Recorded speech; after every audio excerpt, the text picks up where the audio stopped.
we're ready. I am ready. So hopefully chat is ready for this as well. Big thanks to everybody for coming out and tuning in to all of these games as we get into our last game of the night, TT1 versus g0rynich.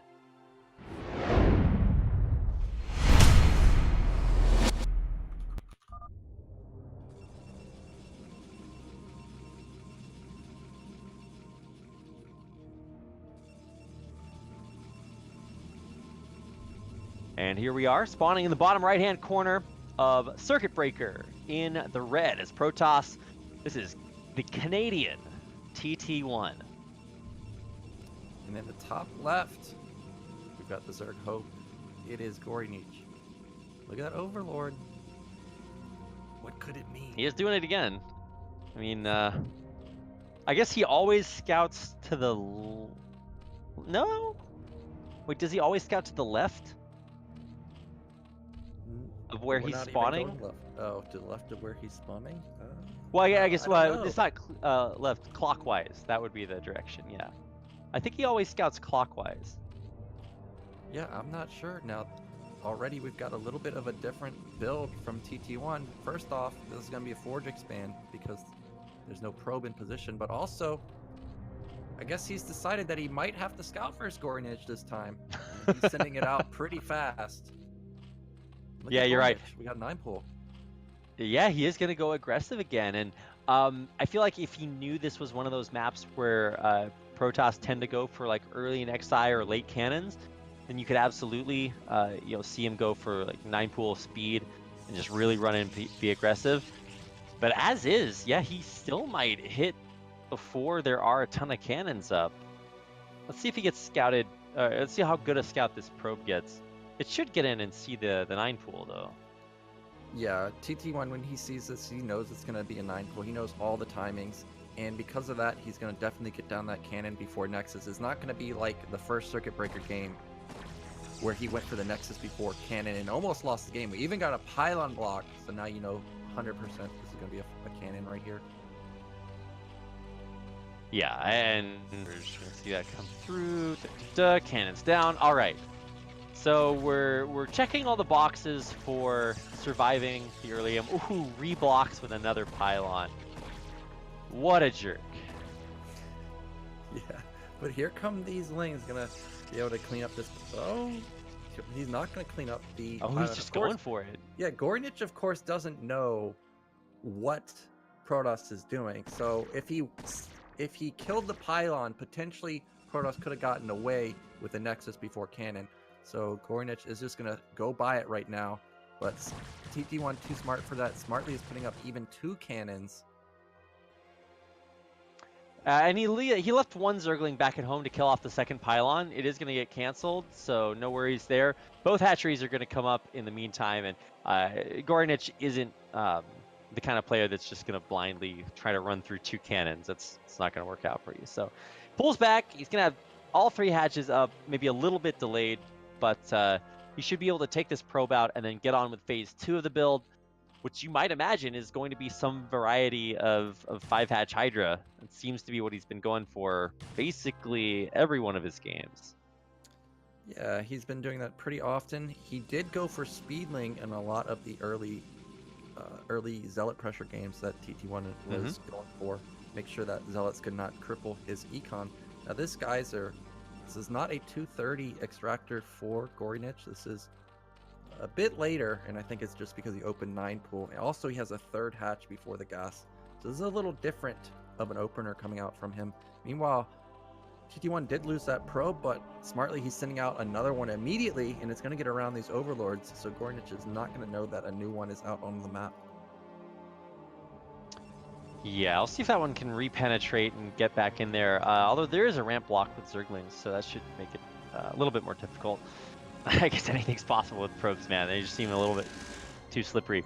He's going to scout for the base in the bottom left and not see it, so at least that'll be kind of a breath of fresh air as TT1 tries to build up what he needs. Let's see, what's he going for? I'm guessing we're just going to see like +1 speed lots again. Yeah, that's pretty much the trend, but I feel like Zergs are just so good versus that TT1 may mix it up, and he's someone that definitely has a variety of builds. Here comes that probe. Oh, it just barely gets by. But g0rynich already has Lings in position, so this is going to get killed. We could even see the Dark Archon build that TT1 likes. I've seen it most often on Circuit Breaker. I don't know if it's because the third base has no gas or what the actual reasoning behind it is, but I've seen it more often on that map. So there is the potential for that. The fact that he's going Citadel and the Overlord sees it, this could be Zealot Man again, but there is a good chance that this could be the Dark Archon build. And also he's got the second gas, so that leads me more to believe that there's some type of Templar play coming in. Yeah, I hope that we see that Dark Archon. I remember watching, who was it? It was Best experiment with Dark Archons versus Terran, and I was like, wow, that's just really weird. But he also likes to use them versus Zerg. He's just like that's kind of becoming his unit. I was watching him play. I think it was KCM. He was pulling out Dark Archons like as many games as he could get away with it. I think Best all killed a KCM like maybe a month ago. He's really been kind of the go-to guy that I watch for what Protoss players are doing now. But of course, TT1 has never really conformed to the norm, so we'll see if it gets weird. He is having that big gateway explosion while he starts those DTs, so we'll find out if they get together. The DT coming out of the Nat. I don't see Maelstrom or anything being upgraded at the Templar Archive, so I'm not going to have the DA build come out for TT1. It's going to be just standard Dark Templar timing. And Dark Archons, I've seen, there's this one game I saw of Rain on Afrika, and I nearly lost my mind because he didn't get a robotics. Oh, I thought he was going to catch that DT with the Overlord and Lings. But well, as is, he's going to know about it now, so that's like half the battle. But yeah, that was actually almost a sick block. Yeah, but this game I saw from Rain, he skipped the robotics. What he did was he went Gateway Man. Oh, it is Maelstrom. Archon, and oh, it is Maelstrom. But hell you can yeah! Oh, okay, so this is just gonna be. Oh, this may be too late. Well, the mutas are just gonna kill him, right? Like that DT. There's no Overlord here. Whoa. Okay, so the DT is actually gonna get in and force a full pull. But let's see how much damage these mutas do. Oh, it's gonna catch the Archon morphing. Oh my god, this could be terrible. Yeah, I think the Archon's gonna live for now. Yeah, so he's gonna survive the initial mutas coming out from g0rynich. Now, TT1 sent out 3 probes to get into the main of g0rynich, and none of them got in. So this was nice game sense from him to sniff out mutas. Oh, DT's still alive. Or 6 drones, maybe 7. He's gonna go in here for another one. 7, and it's still alive. Wow. Muta's actually getting quite a bit of damage done.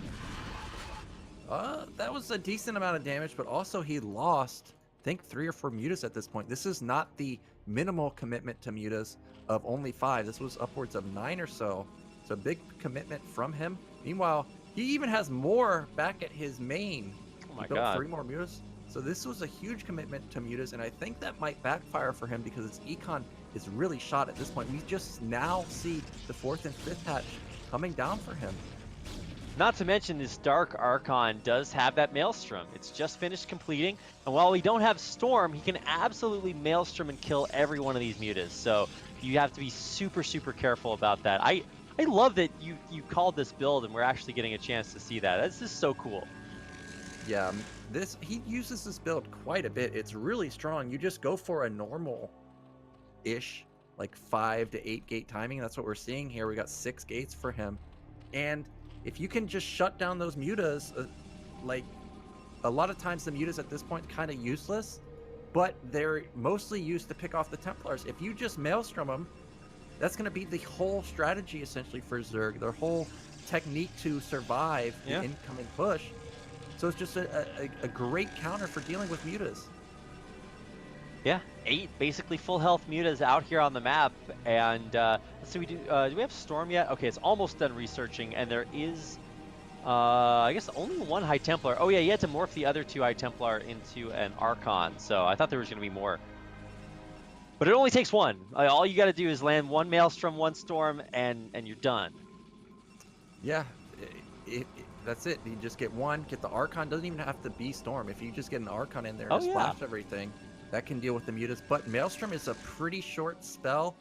Since I don't see it often, I'm not sure the exact time, maybe like 8 seconds.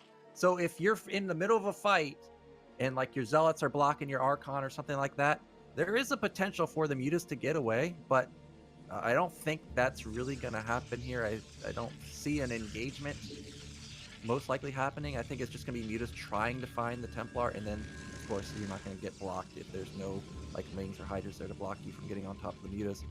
So, but here we go. TT1's moving out. His army is really big. He's got +1. g0rynich setting up for a counterattack. I think this is probably his best move. He's got tons of Sunken set up at his third base. Looks like it is 10 range with a 7.5 second time. So lasts almost 8 seconds on fastest. So we'll get a chance, if we get a chance to see it. This is, that sentence didn't make sense, but neither does this Nexus. It's going to get canceled instantly. Oh no, the High Templar walked forward. Is he going to get the Storm off? Is that High Templar just dead? There it is. 6 Storm, but there's no Maelstrom along with it, so the Mutas are going to stay alive. Yeah, I don't think that g0rynich has confirmed the Dark Archon either. I'm not sure if he's seen it just yet, but so far the moves have been pretty good because he cannot engage Protoss' army at this point. I mean, you can see it based on how he's playing. He's got 6 hatch, but he's got like 4 Sunkens at each base, just now getting Evolution Chambers, so he doesn't even have +1 on his Hydras yet.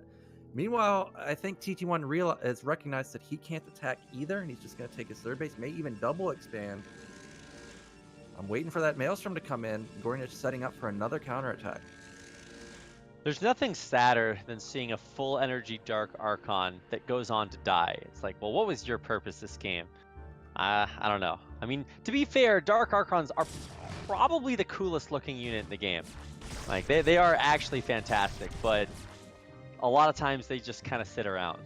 Although I do like that g0rynich has kind of unclumped his Mutas there for a second when he ran in, just to make it harder for them to get Maelstromed. Yeah, that was smart. Because, like I said, I don't think he's seen the DA. I think he saw that time he went in that there's a DA.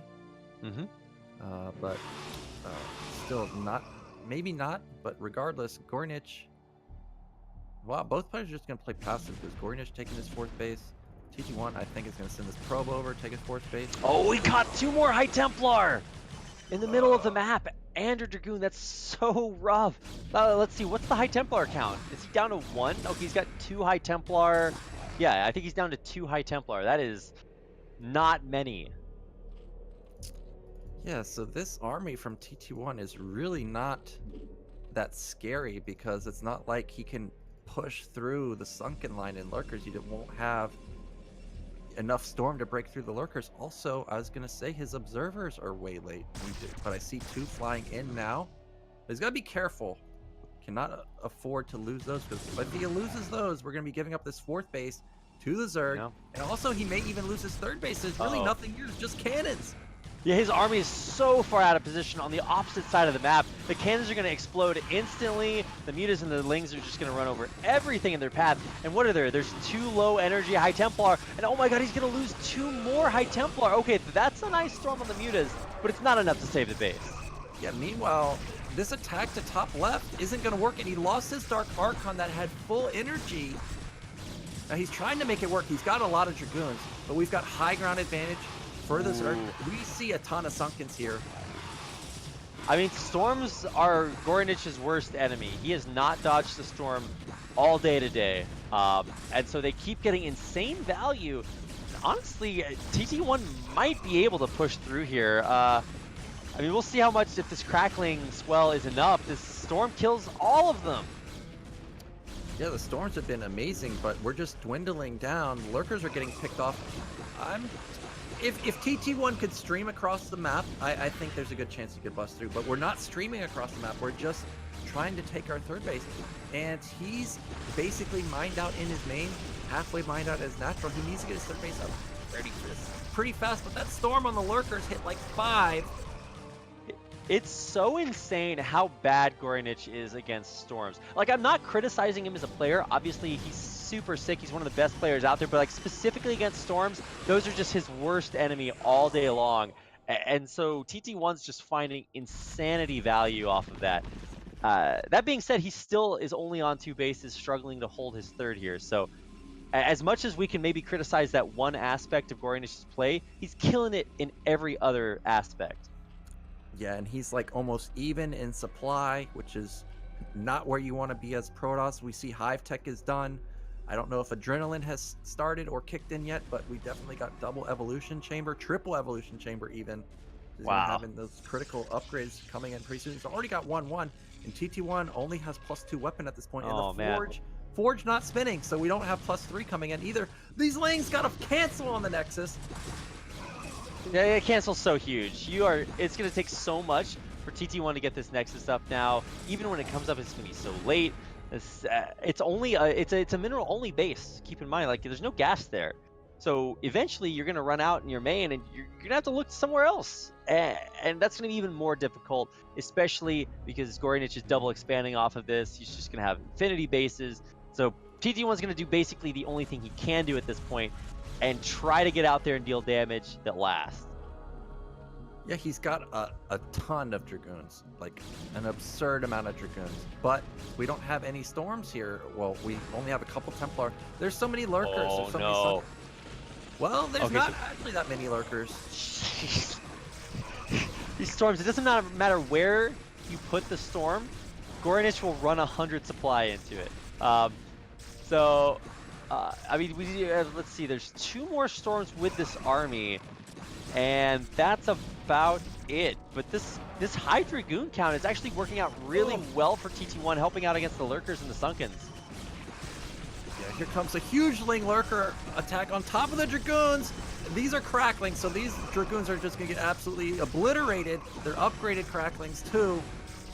Well, still 8 survive, but at this point, I don't think it matters because we got 6 hatch reinforcement versus we do have 8 gate, but we have no econ.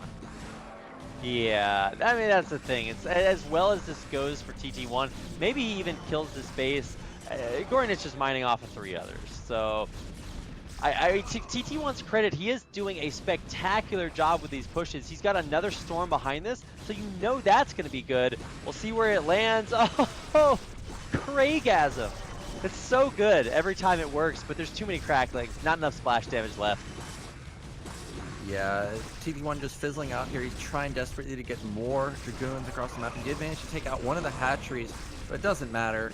g0rynich just put down another hatch at mid-left. He's got more lanes constantly coming out. +2 is going to kick in for him any second now. I think this is it. g0rynich going to take game 1. It would be different if TT1 had the 3rd and 4th base up, but he doesn't. I mean, it's not like overtly over yet, because finally TT1 is mining off of that 3rd base. So that means that he has tons of resources for Zealots. He's just going to be powering on Zealots. And even though High Templar are gas intensive, like if you can squeeze them out, they do kind of build up the value, the energy over time. And in order to break through a Protoss player, you need to find a way through like their Storms. So if TT1 just sits back and storms anything that comes his way, I mean, he can probably hold on for a while, but I don't think he's going to win the game. Yeah, my main issue with TT1's status right now is we don't have 4th base, but also we don't have any. The Forge just started spinning for +3, and look at Zerg's upgrades, +2 weapon. Did it just kick in? Yeah, he just got 2-2 on the Ling, so these Lings are just going to be eating up everything. He's got +2 or +1 on his Hydras. The upgrades are incredible. He's on 5 base now. TT1 doesn't even know about bottom left. He suspects the mid left and top middle. He has no clue about bottom left. So if I'm not mistaken, the Adrenal Glands upgrade gives a larger DPS increase to the Zergling than Stim gives to Marines, right? I think that's true. I don't even know. I just know that Zerglings are pretty off once they get that upgrade. Yeah, indeed. If you ever, yeah, it's just not even funny. I mean, as strong as they're still very weak to Storm, just like g0rynich. So if we have another Storm ready, let's see. Yeah, he's just barely got energy for it. So if he wants to try to push through an arrow choke point again, maybe TT1 can keep making him pay. while he mines back up off of this third base. I don't Well, know. TT1 trying to take bottom middle, but a Ling already denied it. Here come those mutas that are somehow left over from earlier. Well, just one. But here come more How? Ling reinforcements. Yeah, I don't know where they were hiding, but that one was hiding somewhere. Surprise! It's gonna force all of TT1's units back. So Yeah, how do you kill that Muta? I guess he's got a couple of Archons that are late to the party. So eventually the lone surviving Muta will die, but he's done his job. This is 6-base Zerg. g0rynich actually just built a round of, I think, like 12 drones or something overall. I saw a swell of like 8 and then 4 more. So that is quite a few. He's got insane economy. He can just hold down the Z key and win the game from this point. yeah, it doesn't even matter at this point if TT1 had Mass Archon or Mass Storm. There's just too much production from g0rynich. More lurkers and Lings being set up. He's still playing pretty safe. But here comes TT1. He's going to try and bust down here, but his army's almost pure zealot at this point. There's just too many lurkers and Lings, even losing. Oh, I thought he lost all his observers, but he has 4 left over. Look at just the macro coming in. It's just endless. I'm just sitting here and watching this. This is like one of those campaign missions, Nyoken. We're just watching endless amounts of Zerg overwhelm the forces of Ire. This is why you lose your homeworld, man. Like you can't just keep fighting these battles. Yeah, and I like how g0rynich just sends this tiny army to bottom middle. It's going to shut down the Nexus again. And even if TT1 wanted to bust through, he can't reinforce because he's got to defend bottom middle. But that's GG. Wow. Really Thanks well for played the there by stream. g0rynich. I would say that probably losing more units than any other player I've seen to Storm, but it doesn't matter when you have basically infinity units. So really, really well played. We finally got a chance to see that big macro style that g0rynich is so strong at. And TT1, it's always surprising to me how long he can hold out in the game, but in the end it was just too much. Yeah, just too much Zerg at this point. TT1 had a good chance. Like, we had 3 hatch Zerg for a long time. The DT got out, got some kills. The Mutas did nothing. We had the DA build, but we just never had the engagement. Also did nothing. Yeah, like, the counterattack from the Ling and Mutas is really what won the game for g0rynich because it kept TT1 turning around constantly, and that just let g0rynich build up to that unkillable Ling Lurker sunken. Whew. Well, that was only game number 1. I think we're moving on to game number 2. This is on Sylphid. Okay, yeah. And obviously this is going to play out much differently. I think for 3-player maps for Zerg players mean that, like, well, there's only realistically one place you're going to go, and that's trying to take a base in the other main. So maybe that can play into TT1's style. I want to see him go for more of these, like, just man-lot builds where you get speed +1 and go. Because that seems to be the most effective way that TT1's been able to deal with g0rynich, to try to pressure him before he's able to hit that 5-hatch macro timing. So I guess we'll see. Yeah, I guess we'll see. So I'm ready to get into our next map, Sylphid. Yeah, okay, this is going to be potentially our last game of the night. It's TT1 versus g0rynich on Sylphid.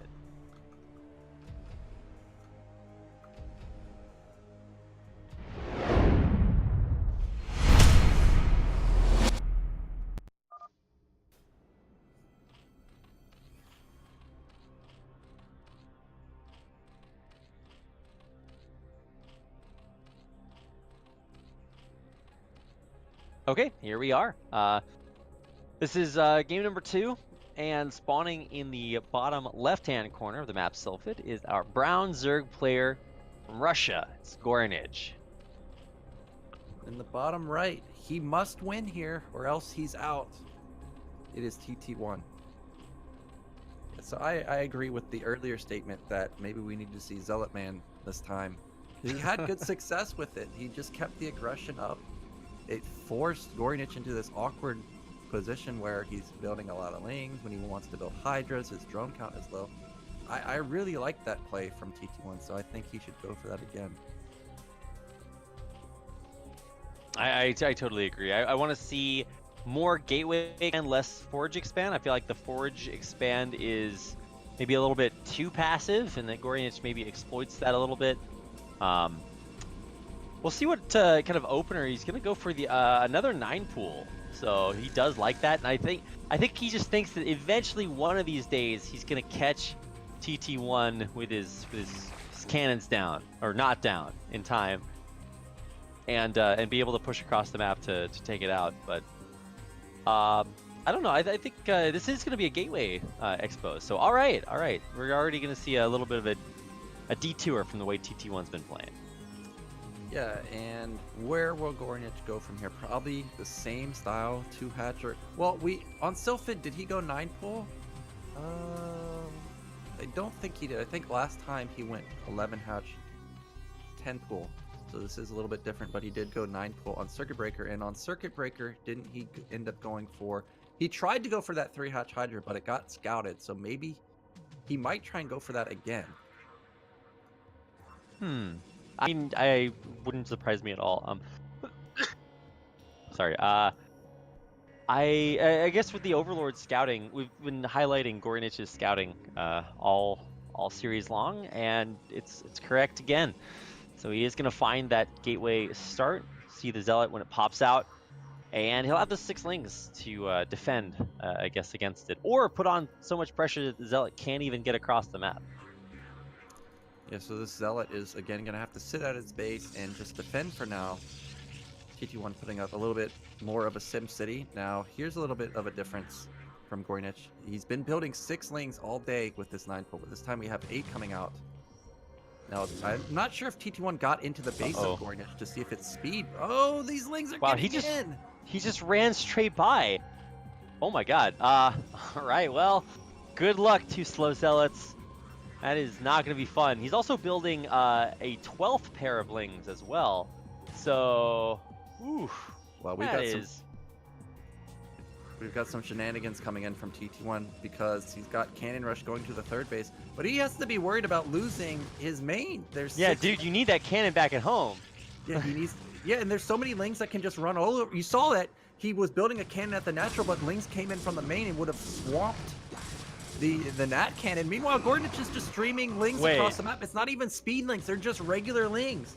Did g0rynich just win this game? Oh my god, that cannon rush. Oh, he built a pylon, and now he's gonna build a cannon up there. But that's not where you need your cannon. You're gonna die to lings. Oh my god, this is so bad. Here we go. Also. Oh, lings running in. Oh my god, he's gonna kill everything here. He's got so many lings in. The ling flood is non-stop, and especially with lings coming in from both sides, I think he did it. Yeah, I love how he just comes in, just forces units out of position, and then he just comes back and kills that natural cannon. That natural cannon is never gonna get up ever. You're never getting it. One, you need to put it in your main or something. All that's gone. Meanwhile, and now you can just kill lings. Yeah, you can just kill the gateway. He's just flooding lings across. I think this is absolutely the correct play. Kill everything here. He's going to take down the gateway. He's going to go for the forge. Yeah, it's like, I came for the gateway, and you did nothing. I came for the forge, and then he's going to come for TT1, man. And I think this is just going to be a 2-0 for g0rynich. Our North American hope, GG's.